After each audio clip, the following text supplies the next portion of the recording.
Dr. Esther Trufan, and in this video, I'm going to demonstrate how you can test the soap that you just made, observing its behavior in a variety of solutions and environments.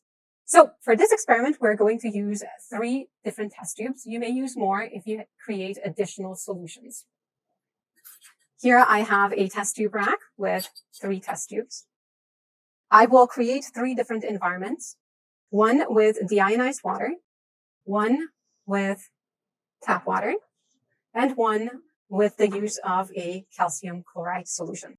So first, I'm going to add about 2 fingers height of deionized water in one of my test tubes. Then I am going to add the same amount of tap water into my second test tube.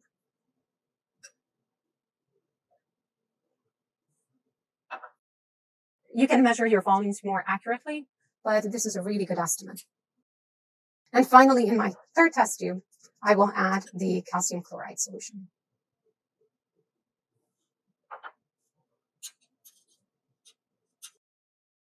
Again, if we trust ourselves to keep our solutions straight, then we can proceed from here. If not, it is a good idea to label our test tubes to indicate which one contains which solution.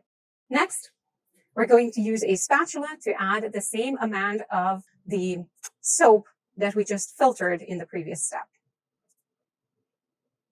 It doesn't have to be a lot, but it is important for the purpose of this test to add approximately the same amount.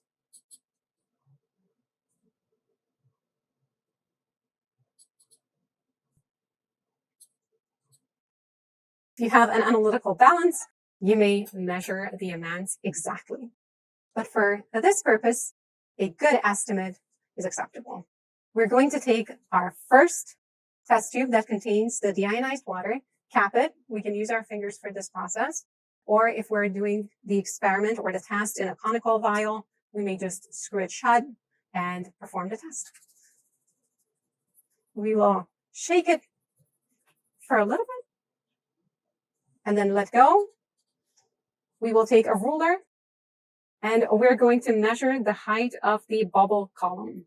And in this case, it is 9.92 centimeters. We can let it sit. And it is important that we record the height of the bubble column right after shaking, because if we let it sit, the bubbles will slowly collapse. Next, we move on to the tap water. And we can see how much stuff there is in tap water. If we compare the height of the bubble column between the deionized water and the tap water. I shook it approximately the same amount. And when I record the height of the column, it is 6.35 centimeters. So it's a little bit less. There must be something in our tap water that makes it behave a little differently than deionized water. And then we do the experiment with calcium chloride.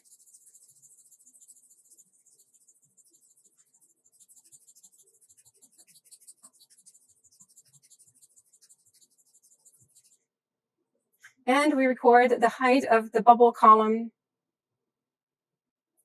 and it is 0.11 centimeters. There must be something in the calcium chloride solution that causes the soap to form these solid particles rather than the bubbles that we found for the deionized water and the tap water. Additional tests may be performed. A good one is to test the ability of the created soap to actually clean. We should add a couple drops of oil to each one, shake it up again, and observe what happens after in each one of the attempts. You may be creative at this point. Try other solutions to test the ability of soap to respond to that environment, or you can add other dirty things that you may want to rinse off and test how successful the created soap and water solutions will be at removing that type of dirt.